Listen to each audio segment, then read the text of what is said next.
সুপ্রিয় দর্শক মন্ডলী, দুর্দান্ত একটি টপিক নিয়ে আপনাদের সামনে হাজির হয়েছে। আজকের টপিকটা হলো দলিল যার জমিদার নাকি দখল যার কার্যত জমিদার। আইনের চোখে জমির প্রকৃত মালিক হচ্ছে তিনি যার নামে দলিল রয়েছে। দলিল মানে হচ্ছে বিক্রয় চুক্তিপত্র। আইনের চোখে জমির প্রকৃত মালিক হচ্ছে তিনি যার নামে দলিল রয়েছে। দলিল মানে হচ্ছে বিক্রয় চুক্তিপত্র বা দলিল রেজিস্ট্রেশন, যার মাধ্যমে মালিকানা হস্তান্তর হয়। দলিল ছাড়া কেবল কথাবার্তার ভিত্তিতে মালিকানা দাবি করলে সেটি আইনের চোখে গ্রহণযোগ্য নয়। জমির দলিল, খতিয়ান, নামজারি, ট্যাক্স পরিশোধের রসিদ সব মিলেই জমির বৈধ মালিকানা প্রমাণ হয়। কেবল দখলে থাকলে বা বসবাস করলেই জমির মালিক হওয়া যায় না। অনেক সময় দেখা যায় দলিল অন্যের নামে থাকলেও দখলে রয়েছে ভিন্ন কারো, অর্থাৎ কেউ হয়তো জোরপূর্বক আত্মীয়তার সুযোগে বা স্থানীয় প্রভাব খাটিয়ে জমি দখল করে রেখেছে। গ্রাম বাংলায় এই চিত্র খুবই পরিচিত।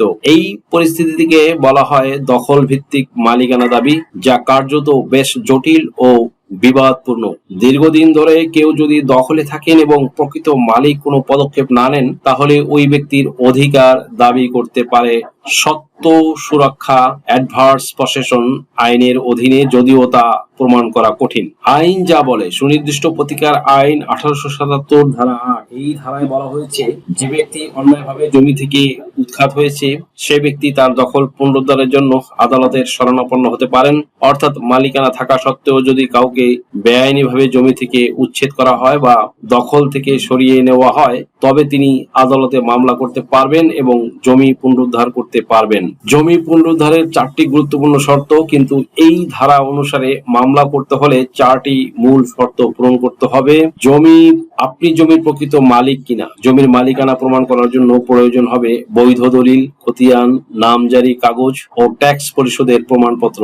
আপনি সত্যিকার অর্থে জমির দখলে ছিলেন কিনা, অর্থাৎ আপনি জমিটি ব্যবহার করতেন, চাষ করতেন বা বসবাস করতেন কিনা, এই প্রমাণ দিতে হবে। আপনার সম্মতি ছাড়া অন্য কেউ দখল করেছে কিনা। যদি জোরপূর্বক প্রতারণা করে বা মালিকের অজ্ঞাতসারে কেউ জমি দখল করে নেয়, তবে সেটি বেআইনি দখল হিসেবে গণ্য হবে।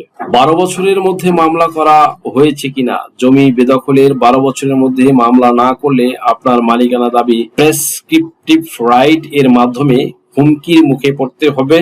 তাই সময়ের মধ্যেই পদক্ষেপ নিতে হবে। 1908 সালের তামাদি আইন ও 28 ধারা, বাংলাদেশের ভূমি আইন অনুযায়ী কোনো ব্যক্তি যদি টানা 12 বছর কারো জমি বিনা বাধায় শান্তিপূর্ণভাবে ও মালিক সেজে ভোগ দখলে রাখেন, তাহলে তিনি সেই জমির মালিকানা দাবি করতে পারেন। এই বিষয়টি 1908 সালের তামাদি আইন লিমিটেশন অ্যাক্ট ধারা 28-এ স্পষ্টভাবে উল্লেখ করা হয়েছে। তামাদি আইন 1908 ধারা 28 কি বলে? যে ব্যক্তি অপরের সম্পত্তি নির্বিচারে একটানা 12 বছর ধরে মালিকানার দাবিতে ভোগ দখল করেন এবং প্রকৃত মালিক কোনো আপত্তি করেন না, তাহলে সেই ব্যক্তি মালিকানা দাবি করতে পারবেন। আর প্রকৃত মালিকের মালিকানা আইনি দৃষ্টিতে তামাদির মধ্যে পড়ে যাবে। অর্থাৎ 12 বছর পার হলে প্রকৃত মালিক আর জমি ফেরত চেয়ে মামলা করতে পারবে না।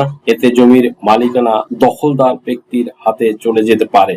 আপনার কি ভিজিট ভিসা বা স্টুডেন্ট ভিসা বা সার্ভিস ভিসার জন্য ফিনান্সিয়াল এফিডেভিট প্রয়োজন? Sponsorship affidavit, relationship affidavit, support affidavit, asset valuation, property valuation এছাড়া অন্য সকল ধরনের এফিডেভিট নিতে আজই ডায়াল করুন 01724583880 নম্বরে। আশা করি ভিডিওটি থেকে সামান্যতম হলেও উপকৃত হয়েছেন। যদি ভিডিওটি আপনাদের সামান্যতম উপকার আসে, তাহলে রিকোয়েস্ট করব চ্যানেলটি লাইক, শেয়ার, কমেন্টস এবং সাবস্ক্রাইব করে পাশে থাকা বেল আইকনটি প্রেস করে দিন, যাতে পরবর্তী ভিডিওর নোটিফিকেশনটি খুব সহজেই পেয়ে যান।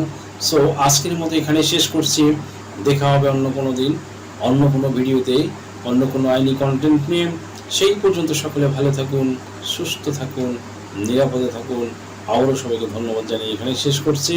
আল্লাহ হাফেজ। দেশ ও বিদেশ থেকে যে কোনো ধরনের হলফনামা, এফিডেভিট নিতে চান, কাবিননামা, নিকানামা যে কোনো ভাষায় অনুবাদ করে বিভিন্ন মন্ত্রণালয়, ইসলামিক ফাউন্ডেশন থেকে সত্যায়িত করে নিতে চান, শিক্ষা সনদ বা অন্য যে কোনো ধরনের ডকুমেন্ট শিক্ষা বোর্ড, শিক্ষা মন্ত্রণালয় থেকে সত্যায়িত করে নিতে চান, ধর্ম পরিবর্তন করে কোর্ট ম্যারেজ করতে চান, কুরিয়ার, ইমেইল, হোয়াটসঅ্যাপ, ইমো, মেসেঞ্জারিতে ডেলিভারি নিতে পারবেন। তাছাড়া সরাসরি এসেও নিতে পারবেন। Mobile number 01724583880।